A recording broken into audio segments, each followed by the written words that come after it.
Hello friend, કેમ છો? હું છું કિરણ પાનસુરિયા. કિરણ કિચન સ્ટુડિયોમાં તમારું સ્વાગત છે. તો આજે આપણે બનાવીશું કાચી કેરીનું શરબત. આવી ધોમધકતી ગરમીમાં આપણે કાચી કેરીનું શરબત પીએ છીએ તો આપણને લૂ પણ લાગતી નથી. તો ઉનાળા માટે કાચી કેરીનું શરબત ખૂબ જ લાભદાયક છે. તો આપણે આજે બનાવીશું કાચી કેરીનું શરબત. આપણે બનાવીશું આજે કાચી કેરીનું શરબત. તો કઈ રીતે બનાવું એ હું તમારી જોડે શેર કરીશ. તો મારો વિડીયો લાઈક કરજો, શેર કરજો, ચેનલને સબસ્ક્રાઈબ કરજો, બેલ આઇકોન દબાવવાનું ભૂલતા નહીં. કમેન્ટમાં લખજો કે મારી રેસીપી કેવી લાગી. આ કેરી લીધી છે મેં, એને ધોઈ મેં સારી કરી લીધી છે. તો હવે આપણે એને સમારી લઈશું.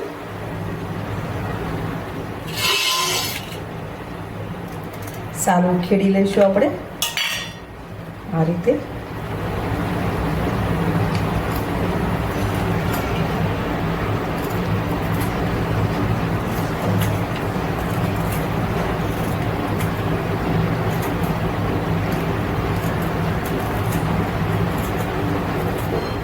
આ રીતે બધી સાલું ખેડી લઈશું.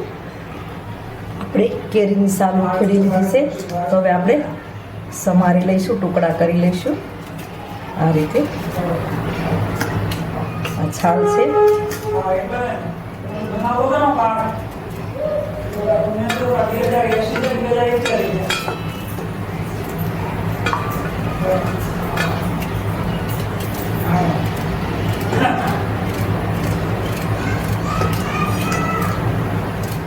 આ રીતે આપણે બધી કેરી સમારી લેવાની છે.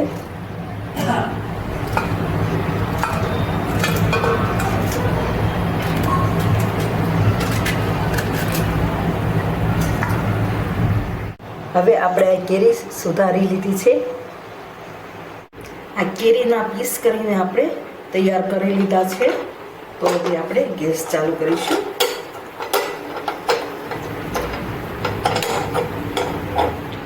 હવે આપણે કુકર મૂક્યું છે ગેસ ઉપર, એમાં આ પીસીસ નાખી દઈશું. હવે એમાં થોડું પાણી નાખીશું. આપણે બહુ ઝાઝું પાણી નથી નાખવાનું, એટલે પાછું ઘટ થતાં વાર લાગશે.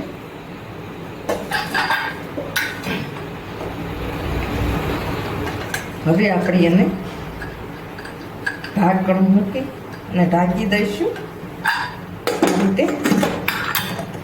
અને આપણે 2 સીટી થવા દઈશું.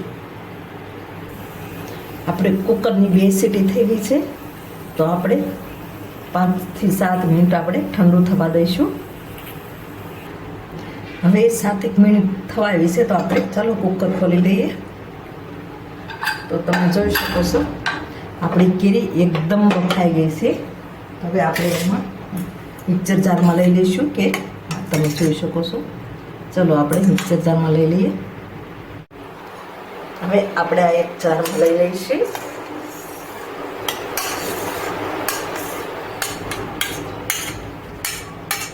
હવે આને બ્લેન્ડ કરી લઈશું, મિક્સરમાં પીસી લઈશું.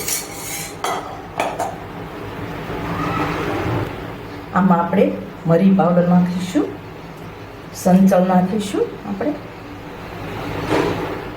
સ્વાદ મુજબ નાખીશું. અને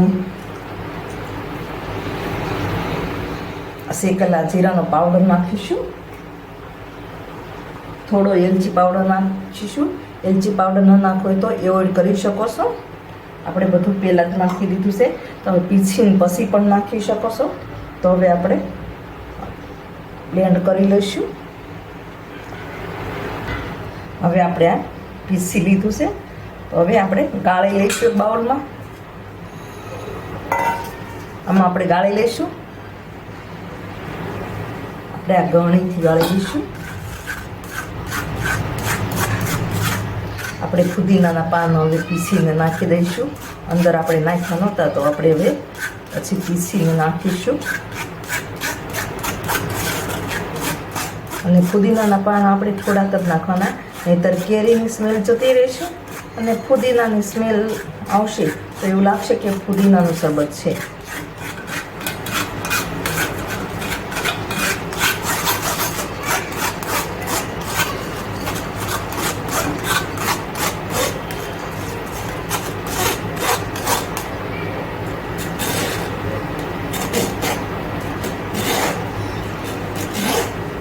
આ રીતે આપણે બધો પલ્પ ગાળી દીધું છે.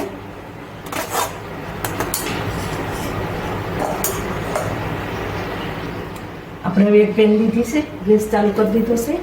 એમાં આપણે ખાંડ નાખીશું અને પાણી નાખીશું આ રીતે.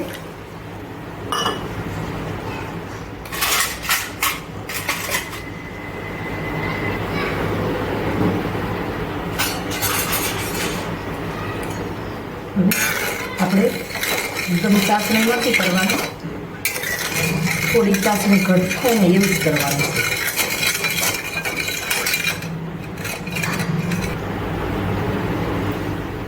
આપણી હવે ચાસણી આવી ગઈ છે. આપણી ચાસણી ઘટ થઈ ગઈ હતી એટલે મેં ફુદીનાનો પલ્પ અને કેરીનો પલ્પ આમાં નાખી દીધો છે. હવે ગેસ બંધ કરી દઈએ અને થોડી વાર ઠંડુ થવા દઈએ. આ કેરીનો પલ્પ તમે 1 વર્ષ સુધી સાચવી રાખો છો.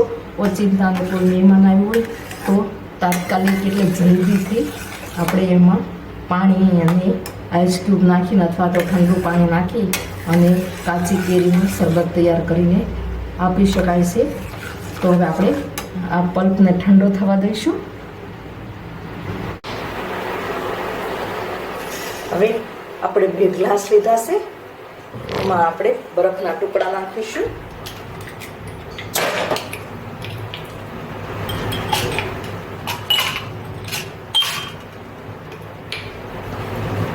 હવે આપણે જે પલ્પ બનાવ્યો છે એ નાખીશું.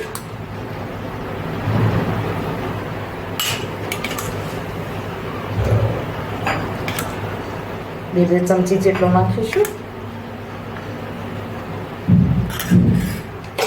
બીજો આપણે આ બોટલ લીધી છે ને એમાં ભરી લઈશું તો આખું વરસ સચવાય.